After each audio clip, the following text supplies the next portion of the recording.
don't take it seriously. My video is just for entertainment. I hope you like this video. Please like, comment, share, subscribe করে দিও। হঠাৎই মেইলি আওয়াজে পাশ ফিরে তাকায় Jimmy. দেখে ওই দিনকার ওই মেয়েটিকে।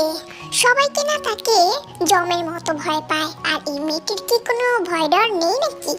জঙ্গলে থাকতে থাকতে বিরক্ত লাগছিল খুব। বিরক্তি ভাবটা কাটাতেই ফ্রিডম সোলের বাজারের দিকে এসেছে সে। কেউ যাতে চিনতে না পারে মুখোশ পড়েছিল সে। কিন্তু এই মেয়ে তাকে চিনল কিভাবে? সেই প্রশ্নটাই মাথায় ঘুরপাক খাচ্ছে। তাকে আরেক দফা অবাক করে দিয়ে তেজু বলতে লাগলো, এখন ভাবছেন আমি কিভাবে আপনাকে চিনলাম? এখানে যাদেরকে দেখেছি সবাই হ্যাংলা পাতলা, কিন্তু আপনার শরীরটা হচ্ছে দানবীয় শরীর। এরকম শরীর গঠন দেখে আপনাকে চিনতে পারলাম। কি ঠিক তো? জিমিন শক্ত হয়ে রইল, কিন্তু ভিতরে ভিতরে তার প্রচুর হাসি পাচ্ছে মেয়েটার কথা বলার ভঙ্গিমা দেখে। তেজুর থেকে মুখটা লুকে একটু হেসে দিল, যাতে সে দেখতে না পায়। হঠাৎই মনে পড়লো সে হাসছে। হ্যাঁ সে হাসছে। কবে সে হেসেছিল তা তার মনেও নেই। আজ বহু বছর পর একটু হাসলো। সে উপলব্ধি করলো হাসলে মনের ব্যথা দূর হয়। খুব ভালো লাগে, প্রশান্তি জাগে বুকটাতে। নিজেকে সামলে আবার মুখ কঠিন করলো সে। এই মেয়ে, তোমার সমস্যা কি? তুমি আমার পিছনে লেগে আছো কেন? এবং তুমি কি আমার ভয় পাচ্ছ না? আরে আজিব, আপনি বাঘ না ভালুক যে আপনাকে দেখে আমি ভয় পাবো? এই তেজু কাউকে ভয় পায় না, বুঝলেন? আর কারোর ঋণও পরিশোধ না করে থাকে না। ওই দিনকার সাহায্যের প্রতিদান হিসেবে আজকে আপনাকে আমি কিছু খাওয়াবো। চলুন বাজারের দিকে। আজ যেন জিমিনের অবাকের পর অবাক হওয়ার পালা। যেখানে কিনা তার ভয়ে সবাই জমে যায়, সেখানে এই পুচকি মেয়ে কিনা তাকেই ধমক মারছে। মেয়েটার কথা বলার ধরন বেশ পছন্দ হলো জিমিনের। আচ্ছা, মানব জাতি কি সবাই খারাপ নাকি ভালো আছে? একটু আগেই রক্ত খেয়ে এসেছে জিমিন। পেট ভরা থাকলেও এবার সে তেজের দিকে তাকিয়ে বলে, আচ্ছা চলো, সাহায্যের প্রতিদান হিসেবে তুমি কি দাও সেটাই দেখবো। আমার কাছে তো অত শত টাকা নেই। চাচি আম্মু যতটুকু দিয়েছে ততটুকু দিয়ে এখানে যা ভালো জিনিস পাবো সেটাই আপনাকে খাওয়াবো। চলেন। আচ্ছা, আমি তবে এই মুখোশটা পরিয়ে যাব। তুমি আমাকে এই মুখোশটা খুলতে বলবে না। আপনি একটা আজীব মানুষ, বুঝলেন? আচ্ছা চলেন। তারপর তারা বাজারের দিকে রওনা দিল।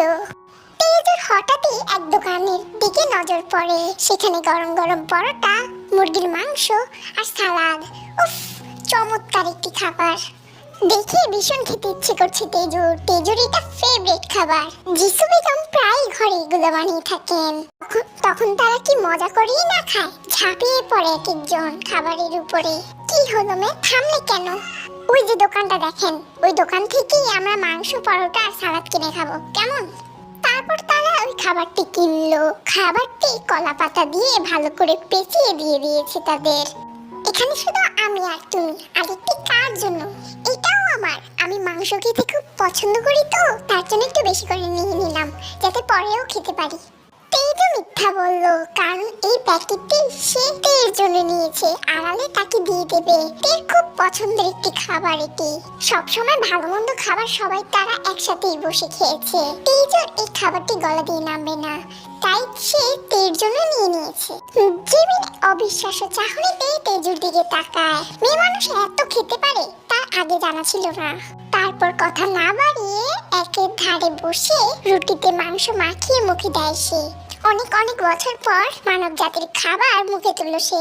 আচ্ছা, আমি এখন আসি কেমন? আপনি শান্তিতে খান। আপনার সাথে কথা বললে খুব ভালো লাগলো বলেই তেজু চলে যায়। সারাটা সময় কিন্তু তেজুই কথা বলেছিল। জিমিন চুপচাপ শুনেছে আর হু হা করেছে। জিমিনের আজকে সবচেয়ে বেশি ভালো লাগছে। সব দিনগুলোর থেকে আজকে দিনটা অন্যরকম। জীবনের অনেক বছর পর আজকে কেউ তার সাথে ভালোভাবে কথা বলেছে। ভাবতে ভাবতে হাঁটা ধরে জঙ্গলের উদ্দেশ্যে। না, আজকে আর ফ্রিডম সোলের কোনো ক্ষতি সে করবে না। হাতে মোড়কটা নিয়ে সে চলে যায় গভীর জঙ্গলের দিকে।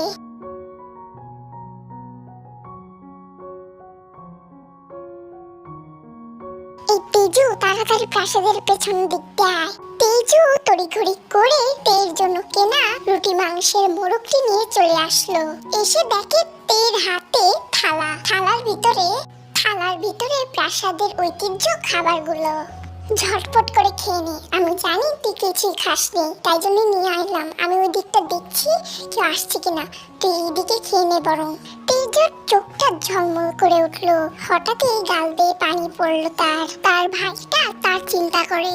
তারা দুজন সারাক্ষণ ঝগড়া করলেও একজন আরেকজনকে প্রচন্ড ভালোবাসে। তেজু নিজেও রুটি মাংসের মোড়কটা তের দিকে বাড়িয়ে দেয়। তে অবাক হয়ে তাকিয়ে থাকে তেজুর দিকে। তারপর দুইজনই খাবারগুলো নিয়ে একসাথে খেতে বসে।